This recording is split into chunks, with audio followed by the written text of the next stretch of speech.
de régimen económico, el asambleísta Pavel Muñoz. Aprobación o no aprobación, es digno destacar que hemos tenido alrededor de 8 sesiones de trabajo donde hemos recibido a 25 actores entre públicos y privados y donde ha habido la predisposición de escuchar sus posiciones y procesar en la medida de lo posible la mayor cantidad de demandas. Para hacer una presentación sobre el texto de la ley, presidente, colegas, quisiera valerme de una presentación que pongo a su consideración. Primero decirles que con lo que nos encontramos es con una ley cuyo nombre es de reactivación económica, pero que en realidad modifica 21 cuerpos legales, contemplaba 7 títulos y alrededor de 180 numerales de incisos eran los modificados, con lo cual tenía efectivamente un problema de poder determinar dónde están los temas que buscan la reactivación económica del país. Esto nos permitió tener una reflexión sobre, primero, qué es lo que de esta normativa debíamos de alguna u otra manera depurar. Aquello que no veíamos indispensable para la reactivación económica nos parecía importante que quede por fuera. Aquello que en alguna medida buscaba darle más competencias al Estado, que son importantes en términos de regulación y control, pero que muchas veces se sobreponen sobre los intereses de los ciudadanos, también nos parecía que era importante eliminar. Y creo que también era importante considerar un elemento que es fundamental, y es el elemento de que la reactivación viene acompañada de otros elementos, como el fortalecimiento de la dolarización, como la modernización de las finanzas públicas, como otros incentivos que deben estar enfocados a la productividad, a la competitividad. Lastimosamente, varios de estos objetivos no los encontramos en esta iniciativa legal. El gobierno plantea que esto es parte de un programa económico más grande y en ese sentido habría que encontrarle sentido a esta normativa. Pero de todas maneras esos objetivos todavía no están lo suficientemente dichos y explicitados en la sociedad para poder encontrar dónde están esos elementos y cómo esta ley encaja dentro de un programa económico de reactivación más grande. Es por eso que creo que el trabajo de la comisión ha sido lo más responsable que hemos podido, todos sus miembros, buscando topar al menos el 50% de esta normativa legal. En ese sentido hemos agregado 10 disposiciones, hemos eliminado 39 disposiciones y hemos modificado 49 disposiciones. Por lo tanto, tenemos una iniciativa que no es exactamente igual a la que llegó, que creo que no satisface plenamente los requerimientos de este Pleno de la Asamblea Nacional y que por lo tanto no busca cerrar el debate, sino que busca en esta sesión organizar mejor el debate para poder nutrirlo y, de ser el caso, llegar en el segundo pleno a una votación con una ley que cumpla las expectativas no de esta asamblea, sino de las expectativas del pueblo ecuatoriano, tanto en sus aspectos de producción como en sus aspectos de justicia y redistribución. En ese sentido, me parece que lo primero que es importante decirle al pueblo ecuatoriano son algunas disposiciones importantes dentro de esas 39 que hemos eliminado, algunas importantes porque van directamente sobre las expectativas de los ciudadanos. Hemos eliminado la deducción de gastos personales contemplados sobre la carga o los números de hijos, que generó, digamos, una inquietud, sobre todo en los sectores medios de la sociedad. Lo habíamos dicho y creo que es el espíritu de esta asamblea, pero particularmente de mi bancada, que no podemos valernos de la reactivación sobre la base de cargar elementos impositivos en las clases populares y en las clases medias. Lo que debemos es apostar por aquellos criterios de redistribución que de alguna u otra manera los podemos encontrar también en la normativa que hoy se presenta. Se elimina la responsabilidad societaria, la responsabilidad solidaria y tributaria para accionistas. Yo creo que este fue un muy mal mensaje en el ámbito del mercado de valores. Y como detrás de esta normativa y como detrás de este objetivo lo que realmente necesitamos es fomentar un verdadero mercado de valores en el país que rompa esta estructura monopólica de los capitales, muchas veces familiar, muchas veces, digamos, poco modernizada, nos ha parecido que no es pertinente esa normativa y todo lo aparejado a mercado de valores. Creo que debemos comprometernos como Pleno de la Asamblea Nacional a más bien tratar una ley de mercado de valores que sea nueva, que sea modernizante y que ponga algunos elementos en debate. Se elimina también el título séptimo, donde estaba el impulso al sistema de compañías, valores y seguros, como lo he señalado. Se elimina la ampliación de plazos para gestiones administrativas del Servicio de Rentas Internas y del Servicio Nacional de Aduanas. Legisladores, la comisión que presido tiene una de las iniciativas más importantes de la Asamblea Nacional y es un combate decidido a la tramitología. Claro que necesitamos un Estado con sus capacidades de planificar, de regular, de controlar, de generar política pública, pero el Estado no puede estar por sobre el ciudadano. Necesitamos que la sociedad sea más fuerte que el Estado. Necesitamos que en ese sentido el Estado que regule no se ponga por sobre el ciudadano, y en este sentido no hemos pasado normativas como aquellas que pretende ampliar el número de años a 7, siendo hoy de 5, al servicio de rentas internas para que pueda cobrar algunas obligaciones. Tampoco vamos a hacer el juego a que el servicio de rentas internas no puede cobrar esas obligaciones. Hoy mismo están generados cerca de 2.260 millones en deudas que están en litigio, que están en disputa, pero que debe tener el Estado la capacidad de poder cobrarlas, o que la justicia debe sancionar evidentemente si ya se registran como tales o no. Pero eso no puede hacernos caer en una contradicción como presidencia de lo económico y como régimen de lo económico, que si por un lado estamos tratando una ley que disminuya y combata la tramitología, no podemos en este caso, ¿no es cierto?, fomentar la tramitología. Un quinto elemento es que quitamos la obligatoriedad a que el pago de la nómina se haga con medios electrónicos de pago. Voy a volver sobre esto más adelante. Ojo, cuidado, y necesitamos todos los legisladores trabajar sobre un concepto que es bueno para la sociedad ecuatoriana en el mediano plazo. El Ecuador está entre los países que más dinero en efectivo usa a nivel mundial. Y las economías modernas lo que hacen es hacer sus transacciones con menos dependencia del dinero físico y con mayor estímulo de los medios de pago electrónico. Debemos avanzar en ese sentido, pero no nos parece que el mensaje adecuado era que ya obligatoriamente la nómina se pague en esta perspectiva. Sí debemos avanzar allá, pero ustedes saben que tenemos sectores como el de construcción, pesca, acuacultura, ganadería, donde las transacciones son muchas veces en efectivo y todavía no está preparada la sociedad para que esto pueda ser asumido.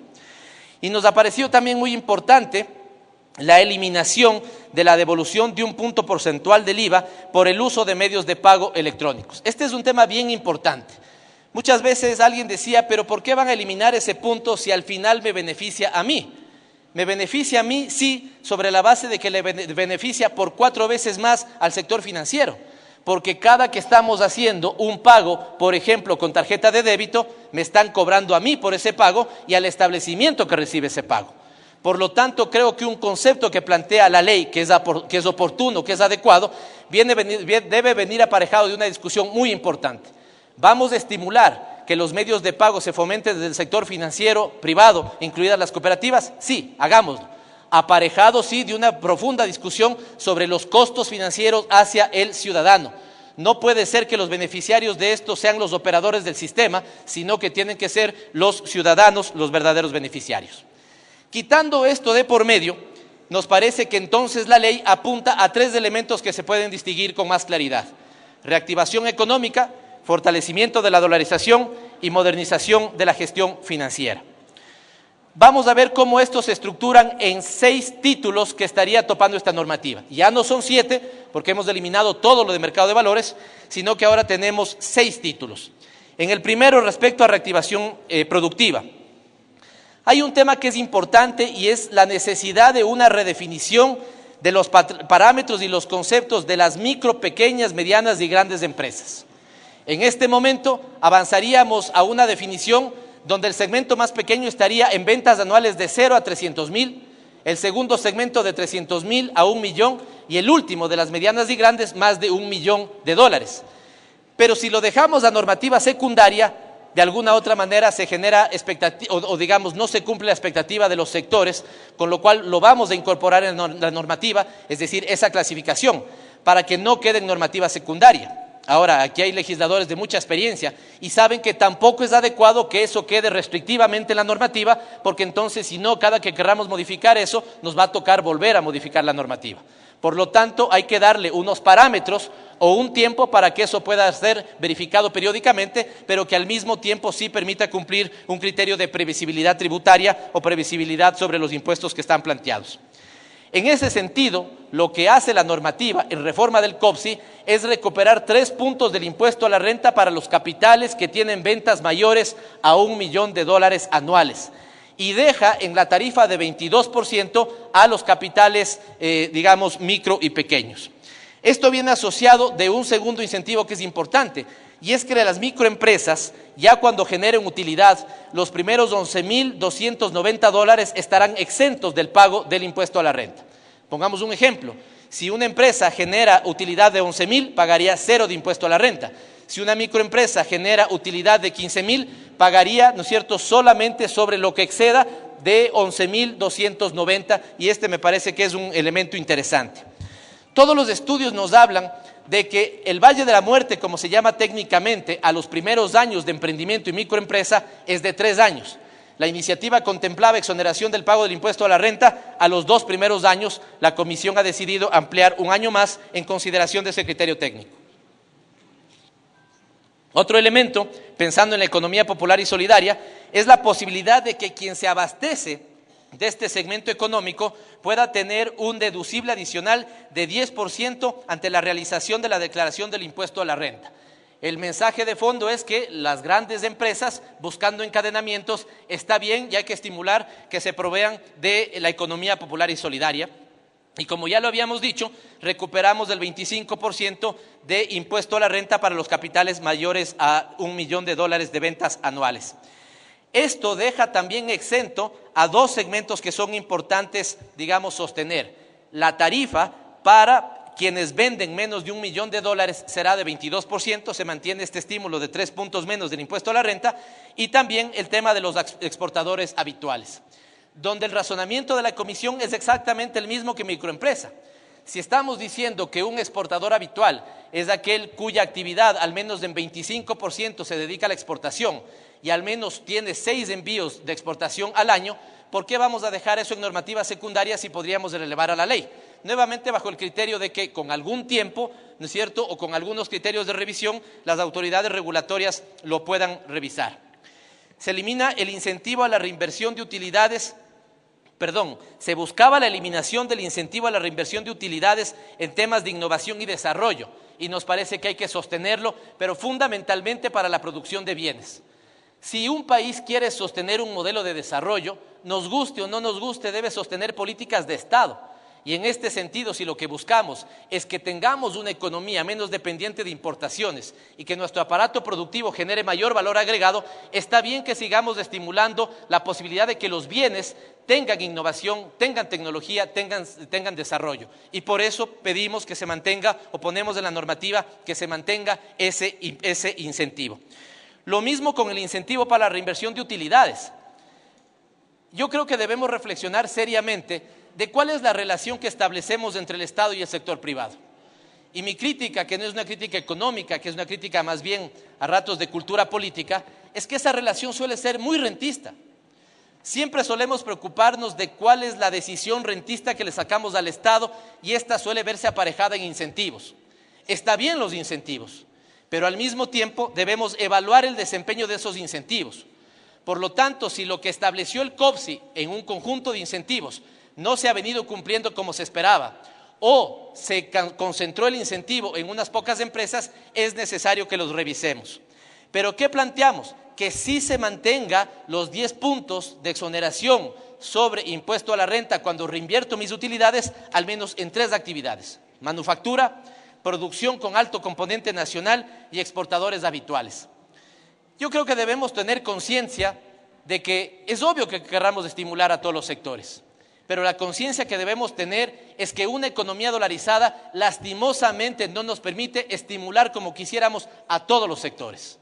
Los sectores que generan más divisas para el país, como el turismo, la exportación, aquellos que generan valor agregado y que ojalá exportemos con valor agregado, por ejemplo, no solo cacao, sino chocolate producido en el Ecuador, son los segmentos a los que debemos apostar, y de ahí el razonamiento.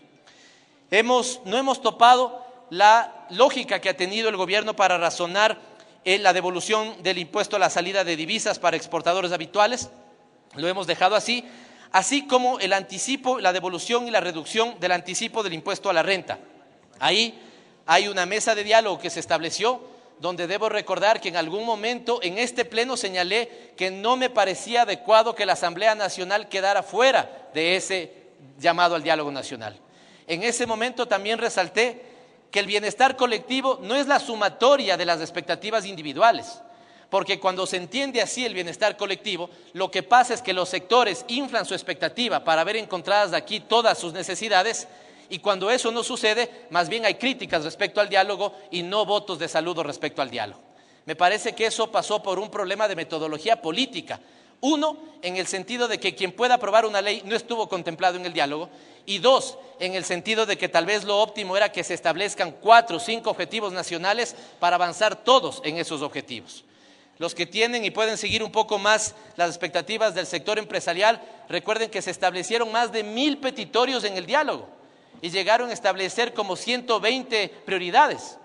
Yo pregunto, ¿cómo procesar 120 prioridades? Por lo tanto, es obvio las críticas que ha generado esta iniciativa legal, porque esas 120 prioridades no se ven reflejadas en una iniciativa como la presentada y bastante modificada por la Comisión de Régimen Económico. Avancemos, por favor. Hay un tema de remisión de deudas con montos que no sobrepasen los 60 salarios básicos unificados. Así fue la iniciativa del Ejecutivo. Nosotros estamos subiendo ese techo a 100 salarios básicos unificados. Ya hemos dicho que eliminamos las deducciones del impuesto a la renta sobre el tema de cargas. Sí se incluye y sí está también el tema de que se tribute sobre el 13º. Yo saqué un cuadro que estaba en la presentación para no demorar mucho tiempo, pero lo que vemos es que el 13º es el único ingreso que está exento, digamos, a aquellos que ganamos más de $3,000 mensuales. Y me parece que si es un ingreso que está ahí y puede ser tributado en perspectivas redistributivas, está bien que se incorpore. Pero se ponen unas cosas que son importantes. ¿Qué pasa con aquellos padres que están al cuidado de hogares jóvenes? Estos también podrían reportar a eventos adicionales en la deducción de esos gastos. ¿Qué pasa cuando tenemos gastos médicos de enfermedades catastróficas, huérfanas o raras? Ahí incluso lo que se está planteando es la exoneración total del impuesto a la salida de divisas cuando tenemos estos casos y por alguna excepcionalidad tienen que ser tratadas fuera del sistema médico nacional. Respecto al control tributario no me detengo mucho. Yo creo que aquí para el segundo debate debemos tener esta claridad. Lo que sirva para apoyar a aduanas y al servicio de rentas para combatir las prácticas dolosas hay que apoyar. Lo que vaya en perjuicio, digamos, de la eficiencia administrativa por sobre los derechos de los ciudadanos, nosotros nos vamos a negar. La siguiente, por favor. No me detengo aquí en el caso de... aquí sí hay un elemento importante, es la obligación de bancarizar a los depósitos, a los pagos... Tiene un minuto, señor asambleísta. Perdón, presidente. Tiene un minuto. Me voy a pasar, no sé si me dio 10 o 15, perdón, presidente. Pero voy a irme entonces a unas conclusiones finales muy apretadas. Y si puedo pedirle 4 minutos finales, presidente, por favor. 2 elementos que me parecen, o 3 elementos que me parecen centrales. El tema de los medios de pago, como yo ya decía. Le vamos a permitir, yo creo que hay un tema que amerita mucho debate y que de nuestra parte no está cerrado el debate. La eliminación de la posibilidad de que el Banco Central maneje dinero electrónico. Ok, interesante la discusión, sigámoslo debatiendo. La posibilidad de que la banca privada, ¿no es cierto?, se incorpore a ampliar los mecanismos de pago. Creo que debían haberlo hecho ya. Creo que era menester que teniendo todavía más o menos un 60% de población no bancarizada, debería hacérselo. Y debería hacérselo fundamentalmente, por ejemplo, en el sector rural. Y para eso hay que confiar en un asocio entre el sistema bancario con el sistema cooperativo. ¿Por qué no se lo ha hecho? Es un tema que debemos entrar a la discusión. Y esto viene aparejado de una reforma que también creo que hay que pensarla con mucho cuidado. La iniciativa legal planteaba que aquellas personas que mensualmente fueran a hacer retiros de $4,000 tuvieran que pagar una tasa, un impuesto que estuviera entre el 0,2 y el 2%. Creo que es un tema que tenemos que estudiar con mucho cuidado para que el mensaje que demos a la sociedad no sea un mensaje que distorsione y que genere un problema peor que el que se quiere controlar. Es cierto que tenemos un problema. Poca gente está sacando mucho dinero y lo está sacando, digamos, por las fronteras. Este es un tema que hay que combatir, porque la dolarización se sostiene con dólares en la economía, no con dólares fuera de la economía. Pero de alguna u otra manera hay que estudiar si efectivamente son 4,000 o no. ¿Por qué es ese monto? Hay que estudiar qué sectores son los que se pudieran ver afectados. Por lo tanto, la disposición que ha incorporado la Comisión es absolutamente distinta. Primero, le faculta al ente regulador a que establezca la tasa. Número dos, lo que le da es un piso, que en ningún caso podrá ser menor de $5.000, con lo cual mañana el ente regulador, de aprobarse la iniciativa, podría empezar en 10.000 y en 15.000. Y exceptúa a sectores que sí utilizan en sus transacciones dinero en efectivo. Por ejemplo, la ganadería, por ejemplo, la acuacultura, por ejemplo, la pesca, por ejemplo, la construcción. Y le faculta a que si hay otros sectores que pudieran quedarse sin ser topados, los incorpore la norma regulatoria. Creo que es un tema muy importante. Tal vez dos elementos finales: se deben ampliar evidentemente las facultades de regulación y de control de la Superintendencia de Bancos. Estamos permitiendo que entre el sector financiero para participar de estos elementos. Y cerrar, presidente, con un cambio entonces en la forma de entender la ley. Insisto, y con esto termino, yo creo que tenemos un problema y todos de alguna u otra manera en este momento somos algo cómplices de ese problema. No estamos generando un relato, un discurso, una forma de entender hacia dónde queremos avanzar en el desarrollo nacional en los próximos 4 años. No lo estamos generando. Nos hemos centrado en un montón de cosas, pero no a estructurar una visión para los próximos 4 años. No a estructurar una visión aparejado a políticas de Estado. Por lo tanto, estamos carentes de un paraguas conceptual, programático, que nos permite entender hacia dónde apunta esta normativa. Creo que es corresponsabilidad que empecemos a generar ese tipo de discurso, que la previsibilidad tributaria que hemos planteado para los 4 años esté enfocada en una economía que sí genere riqueza, pero que también siga generando mayores efectos redistributivos. Un tipo de desarrollo que no es que esté en contra del gran capital, sino que lo fomente, pero siempre para que los derechos que están previstos en nuestra Constitución estén garantizados de forma adecuada, donde exista un pacto fiscal, porque la Constitución que nosotros que defendemos día a día necesita de un pacto fiscal. Y evidentemente necesita de la generación de riqueza. En ese sentido, creo que es un reto para este debate, el que vamos a tener el día de hoy, para el segundo debate, poder construir ese tipo de discurso y generar confianza en los actores que se van a ver beneficiados por esta iniciativa. En ese sentido, cierro diciéndoles que la iniciativa ya no tiene el mismo nombre. Nos parece que hoy apunta a 3 elementos: reactivar la economía, fortalecer la dolarización y modernizar las finanzas. Y nos parece que la estructura también ha cambiado significativamente. 149 modificaciones en total. Ya no tenemos 7 títulos, tenemos ahora 6 títulos y, como vemos, he intervenido en el 50% de la iniciativa. La iniciativa que nos llegó no fue una iniciativa acompañada de una buena venta de la misma. Nosotros no creemos estar satisfechos al 100% de esta iniciativa que estamos presentando. Era fatal que pase esto por el Ministerio de la Ley, con lo cual lo que estamos presentando es un mucho mejor insumo para orientar el debate, pero sabiendo que el proyecto final solo estará cuando esta Asamblea se pronuncie en la votación definitiva. Gracias, presidente, legisladores.